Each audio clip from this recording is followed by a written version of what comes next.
Here is Oakley, our training doodle, with the first session, I believe it is, introducing him to the collar that looks so different than the chain collar, in preparation to get him positively conditioned to an electric collar, which is quite similar to this one here, but has a little box on it. So I have the collar set to a fairly big size, so it's easier, you would think, for him to figure out how to stick his head in there. And it's an interesting session that is very much not looking like improvement, but you'll see in following sessions how beautiful my patience and my skill paid off by progressing fairly far and fast. It's just a matter of patience here to have him take the food out of my hand when that collar is around. And in addition, he had just had a few sessions before I started the collar procedure where I really reinforced him for laying still. So he tries to do a down behavior laying still, and I of course want to convey the point that right now it's moving forward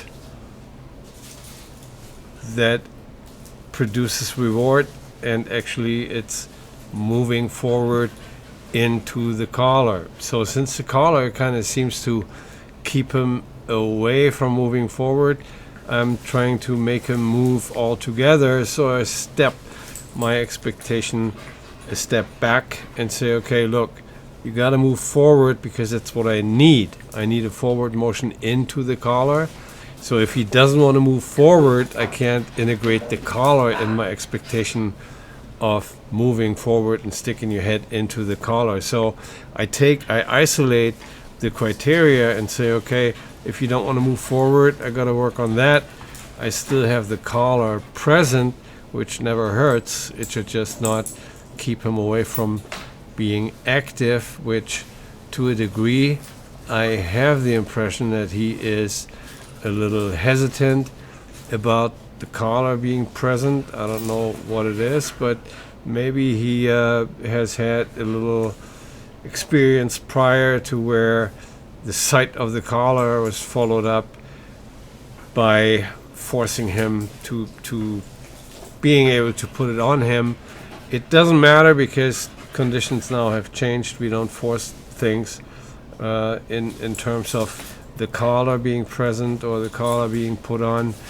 It's all up to him to decide to move forward and to decide not to have any bad feelings about the collar, and turning him around and make those feelings be positive. We want the dog to get excited when he sees the collar. All my dogs at the end are trained with the electric collar, and all the dogs are excited to see the electric collar and usually have no idea what is happening once I hit the buttons, because they think the collar is the greatest invention ever.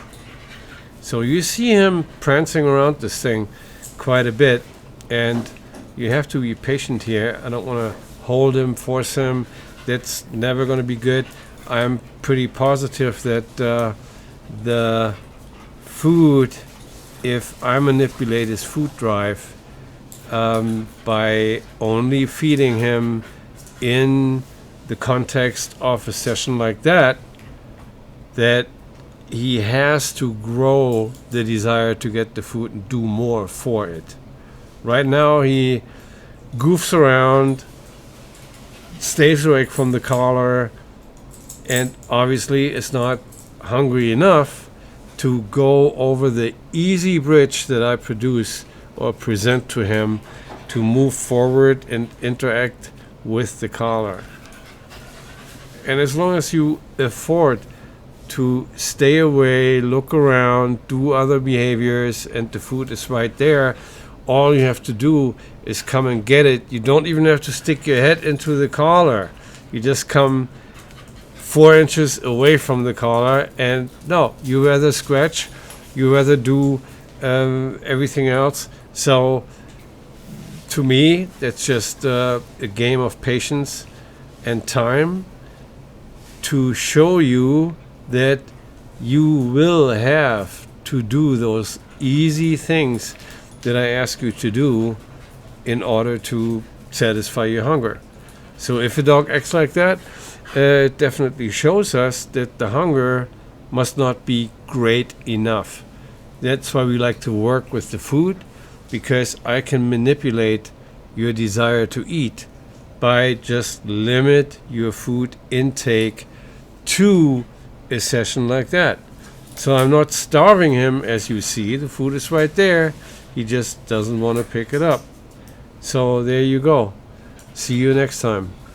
We're going to quit right here, and we're going to give you a chance in a couple hours.